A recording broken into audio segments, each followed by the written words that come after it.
Olá pessoal, tudo bem com vocês? Aqui é a professora de Física Laís Correia e hoje vamos ter uma aula sobre as leis de Newton.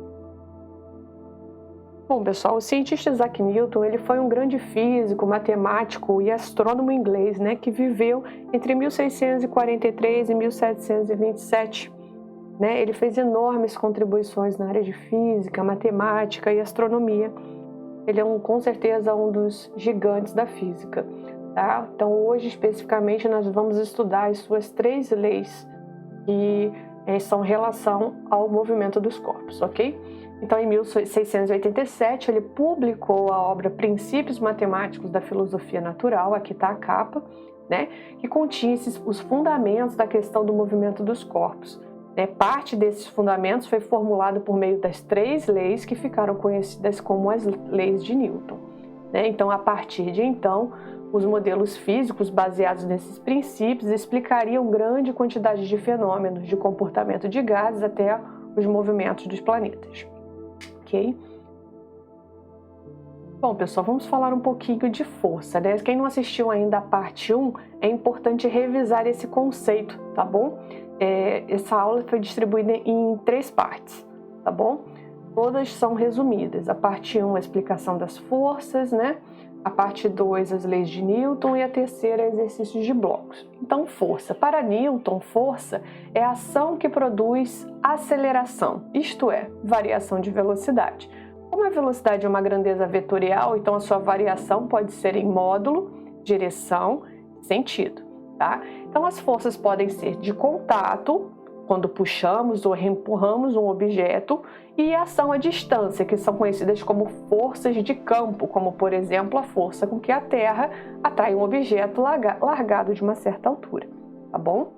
Então, a gente já viu esse conceito na aula anterior, eu só estou repassando. Por quê, pessoal? Vamos iniciar com a primeira lei de Newton, que é conhecida como a lei da inércia.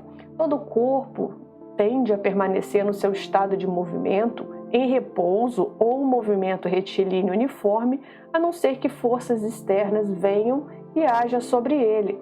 Então, pessoal, em outras palavras, como está aqui, se um corpo está em repouso, ele vai permanecer em repouso. Se ele está em movimento retilíneo e uniforme com velocidade constante, ele vai sempre continuar com essa mesma velocidade, mesmo módulo e orientação. Tá bom? Então, a inércia é uma propriedade que os corpos possuem de resistir à mudança do seu estado de movimento, Então, a gente tem aqui, um objeto em repouso e aqui tem uma mãozinha que vai puxar esse papel aqui. Quando ele puxa isso aqui com uma rápida velocidade, as moedas caem dentro da água. Por quê? É a tendência do corpo de permanecer em repouso.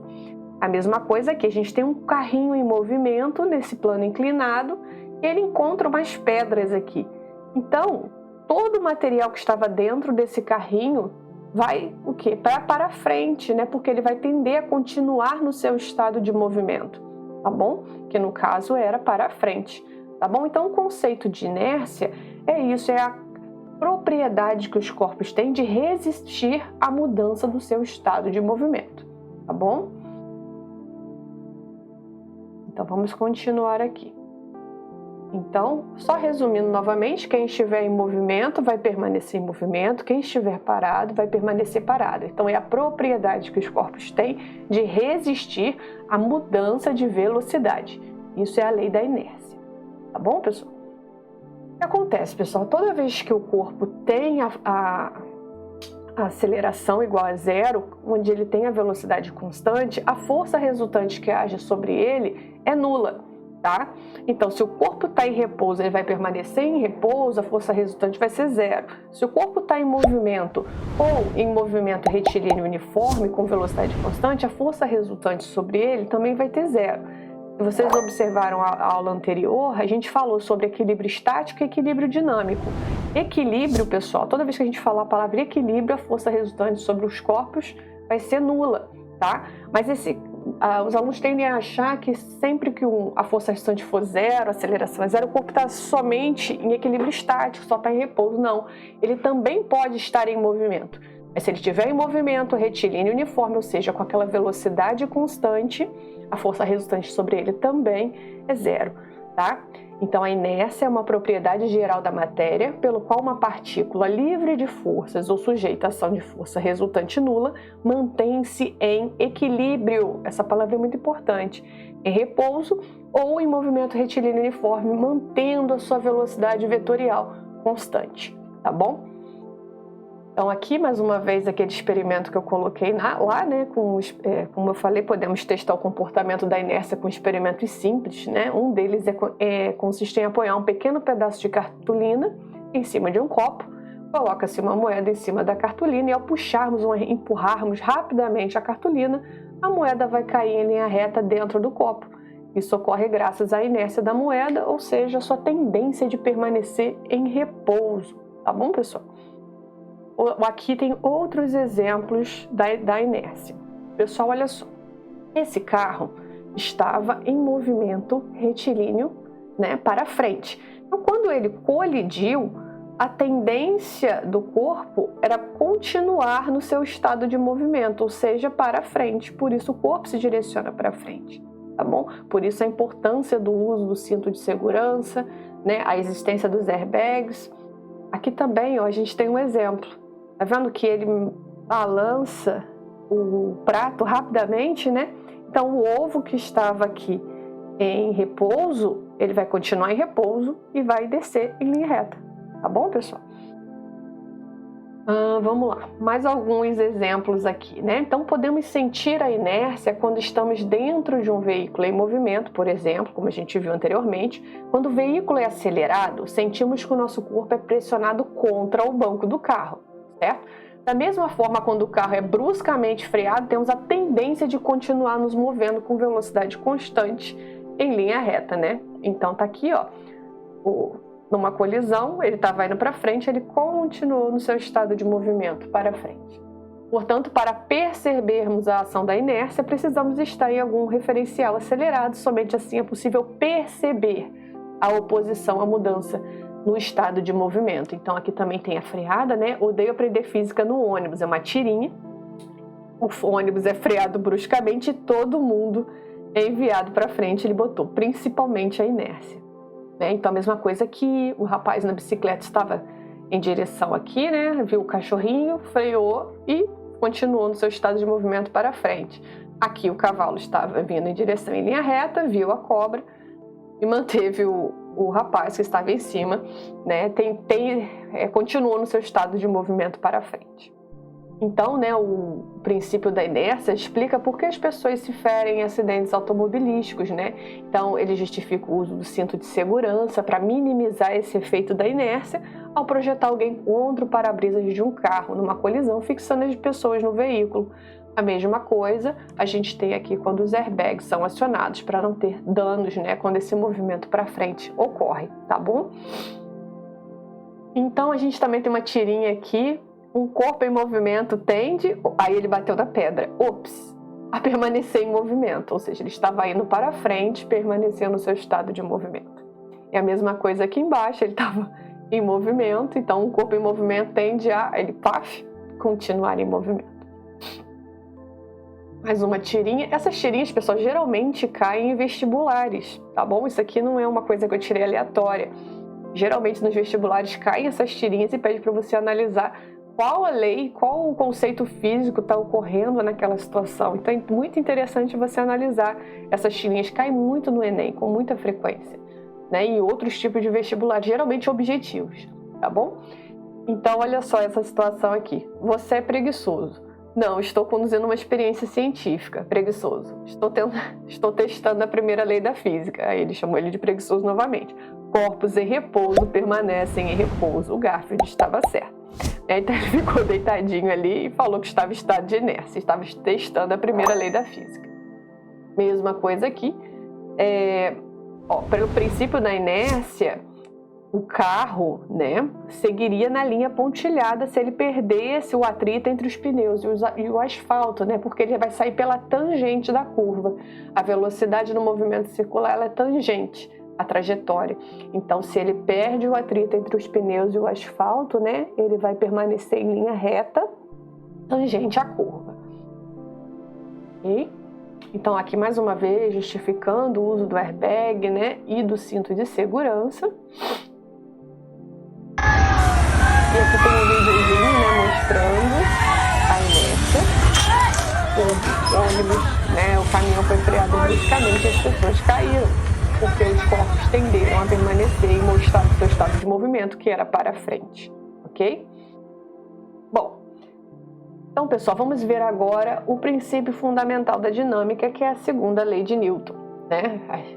Ele é conhecido também como princípio fundamental da dinâmica, tá bom? Então ele diz assim: a mudança do estado de movimento de um corpo é proporcional à força motora imprimida e é produzida na direção da linha reta no qual aquela força foi imprimida. Então a gente estava estudando a situação da inércia, onde os corpos estavam em equilíbrio, movimento uniforme ou em repouso, ou seja, a força resultante igual a zero. Aí vem a segunda lei de Newton, ou seja, quando esse corpo romper esse estado de inércia, quando ele tiver uma velocidade diferente, quando ela for diferente de zero ou que não for constante, o que vai acontecer? Quando a velocidade for diferente de zero ou ela não for constante, o corpo vai possuir uma aceleração. Então, o que vai estar agindo sobre o corpo? Uma força, que a gente chama de força resultante, tá? Isso aqui é uma força resultante. Então, Isaac Newton disse, pela sua segunda lei, que a força resultante que age no corpo é igual à massa desse corpo vezes a aceleração, sendo que essa massa tem que estar sempre no sistema internacional, que é o quilo. A aceleração tem que estar em metros por segundo ao quadrado. Sendo assim, a unidade da força resultante vai ser no sistema internacional, que nós chamamos de N maiúsculo, ou Newton, tá bom? Então, um Newton no sistema internacional, é a força que aplicamos em um corpo de massa de 1 kg que provoca uma aceleração de 1 metro por segundo ao quadrado, tá bom? Então quer dizer que 1 Newton é igual a 1 kg vezes metro por segundo ao quadrado. Sim, é a mesma coisa, tá bom? Mas geralmente a gente chama de Newton, tá? Então essa lei, pessoal, ela é muito importante, tá bom? Os alunos até ficam assim: professora, como a gente lembra dessa equação? Ela é muito simples, né? Mas às vezes o aluno esquece. Aí eu falo, gente, a força resultante é boa ou má? Ela é má, né? Então os alunos geralmente não esquecem que a força resultante é massa vezes aceleração, ou seja, ela é má, né? Essas setinhas aqui, pessoal, quer dizer que eles são grandezas vetoriais. A massa não é uma grandeza vetorial, ela não precisa de módulo, direção e sentido, ela precisa apenas de módulo, tá? Então, quer dizer, a força é uma grandeza vetorial, que nós vimos na aula passada, e a aceleração, que a gente vê lá na cinemática, é uma grandeza vetorial, precisa de módulo, direção e sentido, tá bom? Então, por isso que é representado com uma setinha. Quando a gente analisa de forma escalar, a gente não coloca a setinha, tá bom? Geralmente nos problemas a gente costuma analisar de forma escalar, mas depende, tem problemas e problemas, ok? E a gente tem que analisar, mas pode escrever somente força resultante igual a massa vezes a aceleração, tá bom? Então é isso, vamos continuar. Então, pessoal, lei da inércia, a primeira lei. Todo o corpo tende a permanecer no seu estado de movimento, em repouso, movimento retilíneo uniforme, a não ser que forças externas venham e ajam sobre ele. A segunda lei de Newton, princípio fundamental da dinâmica, força resultante igual a massa vezes aceleração. Tá bom? Ok, já falei disso. Show. Então, olha, aceleração e força resultante devem obrigatoriamente ter sempre a mesma direção e sentido, tá bom? A gente vai ver isso aqui nos exercícios. Por exemplo, aqui, a aceleração do corpo está para a direita. O que aconteceu aqui? Aqui a gente tem dois homens,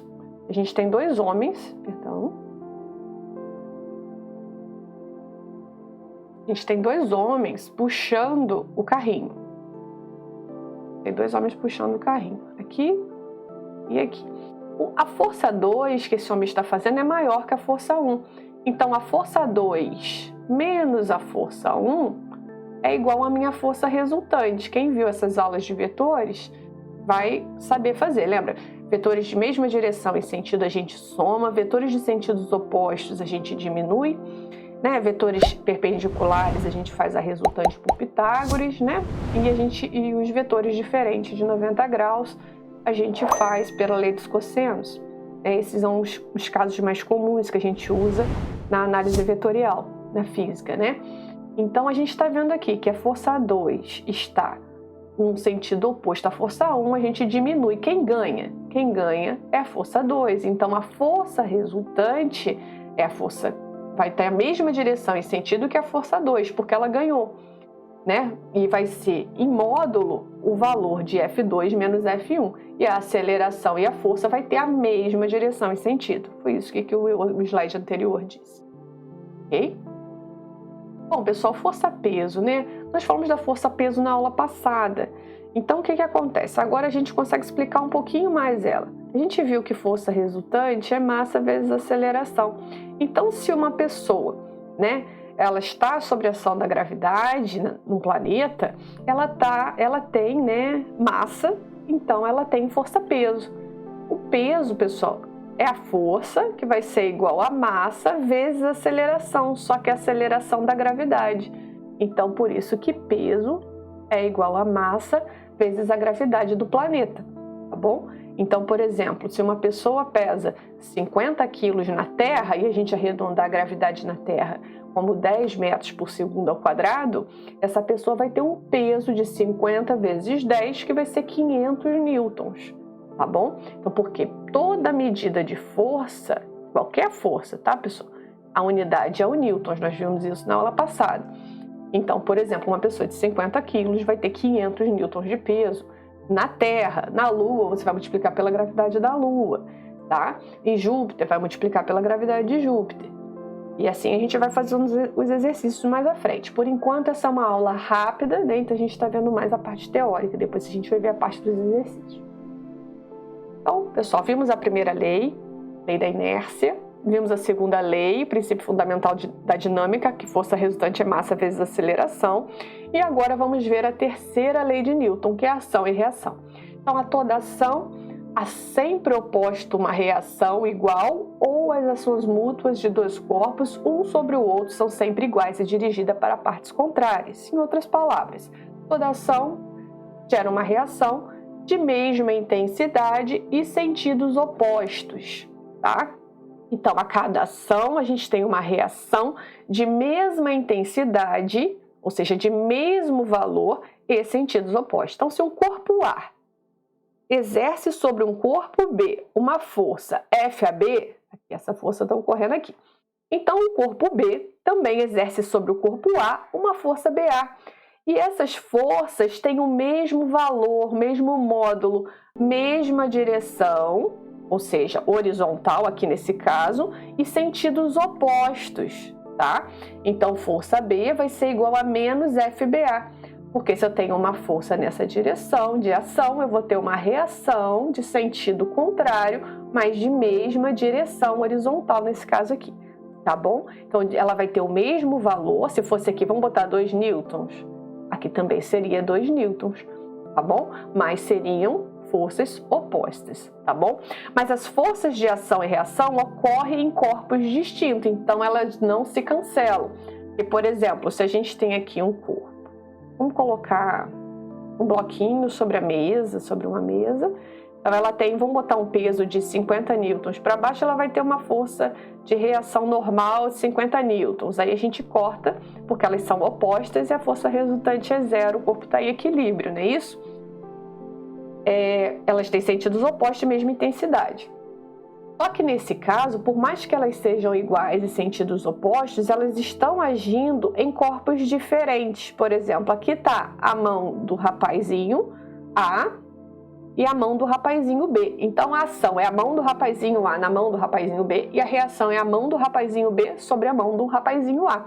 Então, como ocorre em corpos distintos, em corpos diferentes e não num único corpo, nesse caso aqui, as forças de ação e reação nunca, pessoal, elas não se cancelam. As forças que se cancelam, o corpo vai estar em inércia e vai ser sempre no mesmo corpo, tá bom? Quando as forças estiverem agindo no mesmo corpo e opostas, elas vão se anular.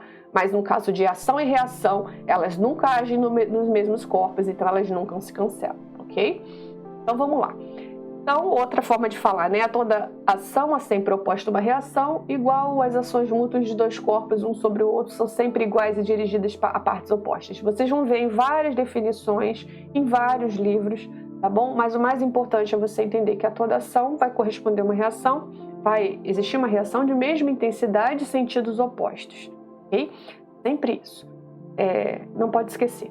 Então, por exemplo, uma pessoa ao caminhar faz com os pés uma força para trás. Ação. O chão, então, faz uma força para frente sobre os seus pés. Então, a gente consegue caminhar graças à terceira lei de Newton, ação e reação. Então, o foguete ejeta gases, né? O foguete ejeta gases. Estes gases empurram a atmosfera, com efeito, a atmosfera empurra estes gases juntos com o foguete. Então, a gente tem forças opostas de ação e reação, corpos diferentes, tá? Chão, pé. Ação dos gases e o chão. No caso, ele falou sobre já quando ele está na atmosfera, mas aqui também a propulsão do foguete quando ele é lançado, né? Para ter esse lançamento aqui, né? Então ele vai agir no chão, né? Essa força e vai reagir subindo, ok? Então a gente costuma escrever assim, que a força 2, de ação, vai ser igual a menos a força 1 da força de reação, mas elas não se anulam. Isso cai muito em vestibular teórico. Muito aluno confunde a primeira lei, que age num só corpo, e as forças se anulam, com a terceira lei, que age em corpos distintos. Aqui, o Senhor está empurrando a parede, ou seja, está agindo uma força de ação, e a parede está empurrando o Senhor com a mesma intensidade numa força de reação. Então, ela tem sempre o mesmo módulo, mesma direção. Muito aluno confunde. Direção é horizontal, vertical, e sentidos contrários. Então, se uma vai ser da direita para a esquerda, a outra vai ser da direita para a esquerda, a outra vai ser da esquerda para a direita.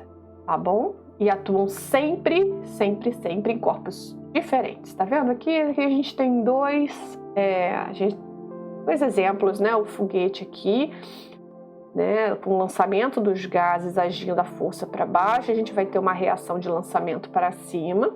E aqui a bola, taco, bola. Então a mesma intensidade de força que chegou a bola nesse taco, o taco vai revidar, né? Jogando a bola lá para o outro lado.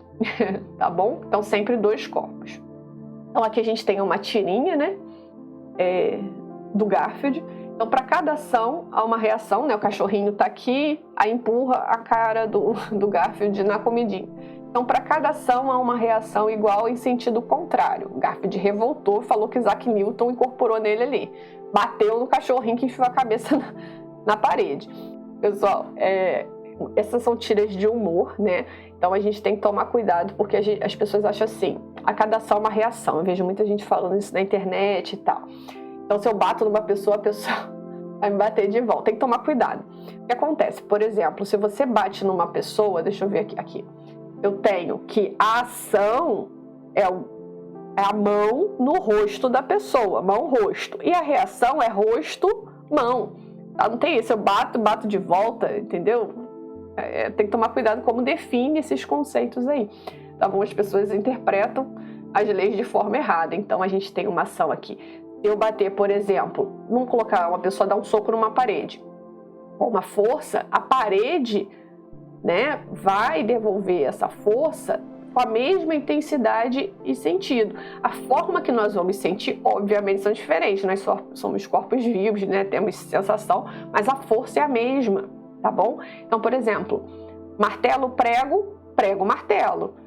Aqui, a pessoa está empurrando a parede está empurrando a pessoa, né? Então, aqui a gente tem mais alguns exemplos. Por exemplo, essa bola aqui, né, veio em direção a esse jogador, bateu no rosto dele. A reação é o rosto na bola. Então, uma bola chocando-se contra o rosto de um jogador, os dois corpos vão trocar forças, mas o efeito em cada um é diferente, obviamente, porque a gente sente, né? A gente tem sensibilidade, já os objetos não.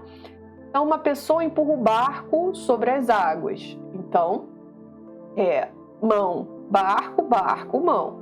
tá? Então, mulher indiana dança enquanto equilibra as moringas de água na cabeça. Então, a gente tem ação, a moringa na cabeça, a reação, a cabeça na moringa.